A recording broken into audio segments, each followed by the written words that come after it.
Olá, sou Taila Maciel de Alencar Fialho, mestranda do Programa de Bioinformática da Universidade Federal do Rio Grande do Norte. É com muita satisfação que apresento no Congresso Brasileiro de Neurociências da Visão, na sua 11ª edição, o projeto intitulado Efeitos Agudos da Injeção Intracortical de Beta-amiloide 1,42 na atividade de disparo neuronal no córtex visual primário. Esse trabalho foi orientado pela professora doutora Kerstin Schmidt e executado no Laboratório de Neurobiologia da Visão no Instituto do Cérebro.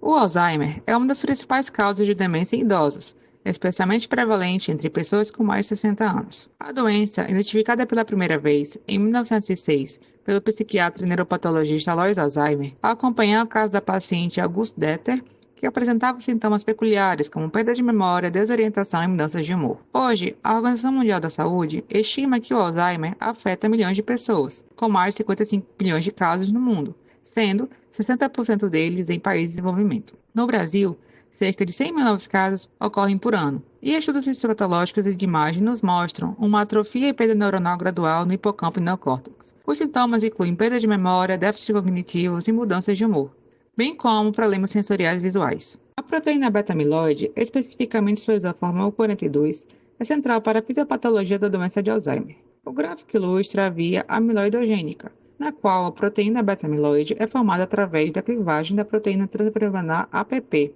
a qual está presente em neurônios. Essa proteína é clivada pelas enzimas beta-secretase e gama-secretase, acumulando-se assim anormalmente entre os neurônios e formando as placas senis. Essas são associadas à degeneração neuronal. A isoforma U42 possui 42 resíduos de aminoácidos, é neurotóxica, possui baixo peso molecular e em baixas concentrações é solúvel em condições fisiológicas. Além disso, o carbono terminal da sua estrutura está localizado em uma posição que favorece a alta tendência do peptídeo se agregar, formando oligômeros, protofibrilas, fibrilas e, por fim, as placas senis. O acúmulo da proteína beta-amiloide 1,42 em oligômeros e placas senis é altamente neurotóxico, levando a disfunções neuronais e morte celular, incluindo toxicidade direta às sinapses, alteração no balanço excitação-inibição, hiperfosforilação da proteína tau, ativação microglial e neuroinflamação. Em 1992, Hard e Higgs formularam a hipótese da cascata amiloide, que propõe que o acúmulo anormal de beta-amiloide 1,42 leva à formação de placas e à hiperfosforilação da proteína tau, causando perda neuronal e neurodegeneração. Esse processo resulta em um desequilíbrio nos circuitos neuronais e é parte central do desenvolvimento do Alzheimer. Modelos transgênicos em camundongos são comumente usados para compreender disfunções na atividade neuronal, bem como nas circuitarias corticais. Nesse estudo com o camundongo APP23-PS45, os cientistas investigaram os efeitos da proteína beta-amiloide em diferentes estágios da doença. A partir do imediatamente em vivo da atividade espontânea e evocada de neurônios do córtex visual primário, foi observado que o declínio no processamento visual pode ser associado com diferentes estágios e que no estágio 3, em que os animais apresentavam idade avançada, foi vista uma alta densidade de placas, concentração de beta-amiloide solúvel e acentuadas falhas na capacidade dos neurônios de V1 responder à orientação de forma seletiva, bem como falhas na discriminação visual. Além disso, foi visto que a atividade espontânea ou em andamento, ou seja, na ausência de estímulo visual, é substancialmente anormal, com um número significativo de neurônios exibindo hipo ou hiperatividade. Ao estudar a atividade evocada, eles observaram que os neurônios com hiperatividade, em camundongos com idade avançada, são pouco seletivos à orientação. Ao compararmos a organização do córtex visual primário entre roedores e carnívoros, especificamente do gato, observa-se uma distinta organização cortical, enquanto que os roedores, inclusive o maior roedor estudado, que é a cutia, apresentam um mapa chamado Sai-Pimenta, porque neurônios seletivos à orientação não são organizados periodicamente. Os carnívoros, como também todos os primatas pequenos ou grandes, têm uma organização cortical típica, na qual neurônios seletivos à orientação agregam-se em colunas de isopreferências. Notamos que os roedores precisam ser geneticamente modificados e normalmente não apresentam sintomas de declínio cognitivo relacionado à idade. Em contraste, gatos idosos apresentam a síndrome da disfunção cognitiva, resultando em alterações comportamentais e cognitivas semelhantes a observadas na doença de Alzheimer em humanos, inclusive com formação de placas senis em regiões corticais e no hipocampo. Dessa maneira, o objetivo principal do nosso estudo é entender como a exposição aguda ao oligômero beta-amiloide afeta a atividade neuronal e a conectividade funcional em V1 de gatos anestesiados. Para isso, aplicamos registros extracelulares observando mudanças na atividade neuronal e na resposta seletiva à orientação. Para isso, implantamos duas matrizes de microeletrodos 4x4, espaçamento de 250 micrômetros em homólogos bilaterais das áreas 17 ou 18 em gatos anestesiados. O gato foi posicionado a 57 centímetros da tela de um monitor SRT de 21 polegadas para que 1 centímetro da tela do monitor corresponda a 1 grau do campo visual. Em relação aos estímulos visuais, primeiramente, fizemos o mapeamento do campo receptor da célula, estimulando com uma única barra se movimentando nas 16 direções, distribuído em passos de 22,5 graus. Para o protocolo de teste, utilizamos Square Wave Drift Gratings de 2.500 milissegundos em 16 direções a 2 Hz, 0,5 ciclos grau por segundo para a área 17 ou 0,15 ciclos por grau para a área 18, precedidos por uma tela isoluminante apresentada por 500 milissegundos para capturar a atividade espontânea. Após o protocolo controle, foi utilizado um protocolo de adaptação de 8.000 milissegundos, sendo os 500 milissegundos iniciais também uma tela isoluminante. Logo após, foi apresentado um bloco contínuo de adaptação por 5.000 milissegundos para um grating com uma única orientação fixada, sucedida por apresentações de 16 gratings com orientações randômicas com duração de 2.500 milissegundos. Subsequente, o protocolo controle de pós-adaptação foi mostrado. No presente projeto, vamos focar apenas nas células unitárias registradas com os protocolos de controle imediatamente antes e até 50 minutos depois da injeção.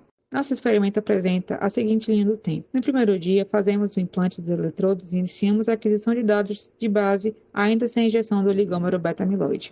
Após 24 horas de registro contínuo da linha de base, injetamos o oligômero e seguimos com o registro contínuo até o quinto e último dia de experimento. Posteriormente, analisamos os dados eletrofisiológicos utilizando o programa NICE, desenvolvido em LabVIEW pelo professor Sérgio Nashvander, MATLAB, JUMP e Python. Aqui vemos um peristímulo time histograma da atividade multiunitária antes da injeção do oligômero de beta-amiloide. As células seguem em grating apresentado na tela do monitor por todo o período de 2.500 milissegundos e com a mesma frequência de 2 Hz do estímulo visual. Além disso, as células também responderam normalmente na ausência inicial do estímulo visual durante os 500 milissegundos precedentes ao estímulo visual. Entretanto, após a injeção durante os primeiros 50 minutos iniciais, há uma redução da atividade multiunitária, indicando que o oligômero induz um silenciamento da resposta neuronal à estimulação visual. Além disso, as células apresentaram uma leve diminuição na sua seletividade à orientação. Ao aplicar um procedimento de spike sorting aos registros feitos antes e depois da injeção, conseguimos seguir as mesmas células unitárias. Observamos o número absoluto dessas células que apresentaram uma atividade evocada pelo estímulo significativo Sign Test 0,05. E índice de seletividade e orientação maior que 0,15. Desse modo, vimos que após a injeção de beta, o número absoluto de células caiu levemente, enquanto que não houve diminuição no número de células expostas ao DMSA 10%, a solução veículo. Além disso, com a presença do beta-amiloide, houve uma diminuição significativa das taxas de disparo das respostas evocadas normalizadas, indicado pelo valor negativo do índice computado como métrica de contraste das respostas antes e depois. Ao observarmos o PST-age da resposta de uma única célula estriada da atividade multiunitária do slide anterior, vimos que a injeção do A-beta-42 impacta a sua atividade com uma redução significativa nos primeiros 50 minutos pós-injeção. Essa célula inicialmente respondeu normalmente aos estímulos no grating apresentados na tela do monitor, com o mesmo período e frequência do estímulo visual. Posteriormente à exposição, essa mesma célula diminuiu significativamente sua resposta ao estímulo visual, e observamos também uma queda mais rápida da resposta à estimulação contínua. Analisando o conjunto de 127 unidades após a injeção do oligômero, observa-se uma queda significativa da taxa de disparo para a orientação preferida e, consequentemente, uma diminuição da sua resposta seletiva à orientação. Houve mudanças nesses índices apenas em 65 células expostas ao veículo, mas não eram significativas. Nossos resultados indicam que a exposição aguda ao beta-amiloide 42 causa uma leve depressão e perda de seletividade das respostas neuronais, e algumas células de V1 apresentaram uma adaptação mais rápida aos estímulos contínuos. Essa depressão inicial é compatível com a hipótese de ser causada por um desequilíbrio entre sinais excitatórios e inibitórios, alterando a dinâmica da circuitaria e corroborando dados da literatura.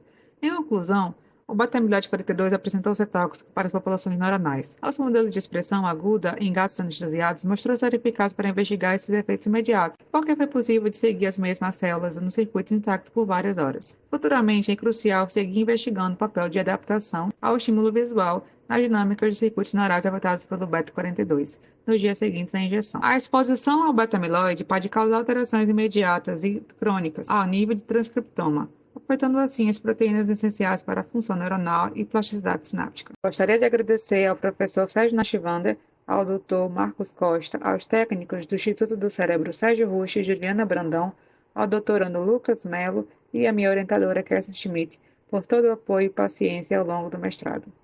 Obrigada! Qualquer dúvida ou interesse em conversar mais sobre a pesquisa, aqui está o meu contato.